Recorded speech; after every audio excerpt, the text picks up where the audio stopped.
रमेश बहुत ही गरीब था। गरीबी इतनी थी कि ना पहनने को गर्म कपड़ा था और ना ही खाने को भोजन नसीब होता था। ठंड इतनी भयंकर थी कि हड्डियां तक जम जाती थीं। हवा में बर्फ के कांटे चुभते थे और रातें ऐसी कि बिना आग के जीना मुश्किल हो जाता। रमेश के पास अपनी कोई जमीन नहीं थी। वो दूसरों की जमीन पर मजदूरी करता था, लेकिन सर्दियों में काम मिलना बंद हो जाता क्योंकि खेत बर्फ से ढक जाते और मजदूरों की उंगलियां सुन्न पड़ जाती।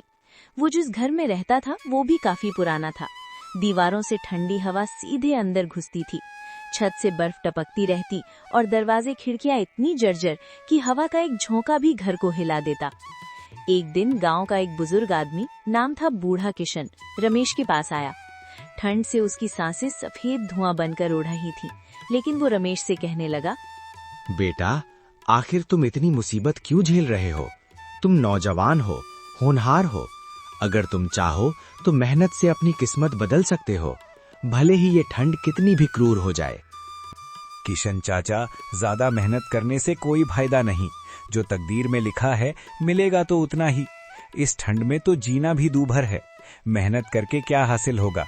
बेटा, यही गलती तुम्हारे पिता ने भी की थी। उसने भी खुद को पूरी तरह भाग्य के भरोसे छोड़ दिया था। इसीलिए वो कोई काम नहीं करता था, सारा दिन घर पर ही पड़ा रहता था। तुम्हारी गरीबी भी तुम्हारे पिता की इन्हीं गलतियों की वजह से है।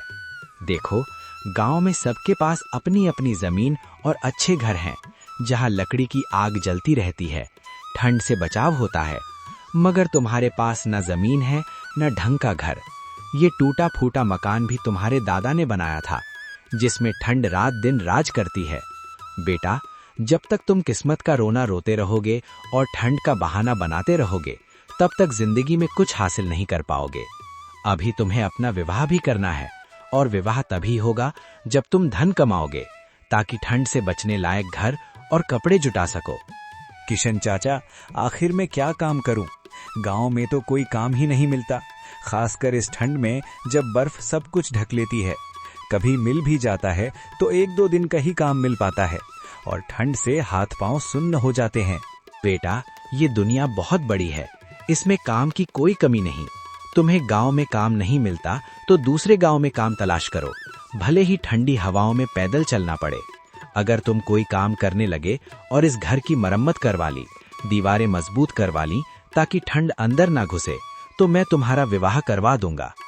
किशन चाचा, अगर ऐसी बात है कि तुम मेरा विवाह करवा दोगे तो मैं आज से ही काम में लग जाऊंगा, चाहे ठंड कितनी भी पड़ रही हो। होने की खुशी में रमेश दूसरे गांव में जाकर मजदूरी करने लगा। वो कई महीनों तक काम करता रहा, ठंडी सुबह में उठकर बर्फीली हवाओं में भी मेहनत करता। जब उसके पास अच्छा खासा धन इकट्ठा हो गया तो उसने अपने घर की मरम्मत करवा ली, दीवारें ऊंची की, छत मजबूत की, ताकि ठंड का कहरा बंदर न आए। अब उसके पास सब कुछ था जिससे वो विवाह कर सके। गर्म कपड़े, आग की व्यवस्था। उसे समझ आ गया कि मेहनत से किस्मत बदली जा सकती है, ठंड को भी हराया जा सकता है। एक दिन उसने सोचा, अब तो मैंने घर की मरम्मत भी करवा ली और घर में खाने के लिए अनाज भी है, ठंड से बचने लायक लकड़ी भी। अब मुझे किशन चाचा से अपने विवाह के बारे में बात करनी चाहिए। इतना सोचकर रमेश उस बुजुर्ग आदमी के पास गया और उससे कहने लगा, किशन चाचा, आपने मेरे से कुछ वादा किया था कि अगर मैं घर की मरम्मत और धन कमाने लगूं तो आप मेरा विवाह करवा देंगे। अब तो मैंने घर की मरम्मत भी करवा ली है और रोज काम करने भी जाता हूँ, ठंड में भी नहीं रुकता। अब आप मेरा विवाह करवा दीजिए। बेटा, मैं तुम्हारे विवाह का कुछ प्रबंध करता हूँ। देखो, शादी ब्याह के मामले में लोग अक्सर सच्चाई नहीं बताते, खासकर इस ठंड में जब घर की मजबूती और धर्मी की बात आती है। थोड़ा बहुत बढ़ा चढ़ाकर ही बात करनी पड़ती है। अगर लड़की सांवली भी हो तो उसे गोरी और अत्यंत सुशील बताकर पेश किया जाता है। मैं जब तुम्हारे पास किसी को लेकर आऊंगा तो मैं भी बहुत झूठ बोलूंगा, तुम चुपचाप सुनते रहना। उनके सामने ज्यादा सच्चे बनने की कोशिश मत करना, वरना कुंवारे ही रह जाओगे, ठंड में अकेले कांपते।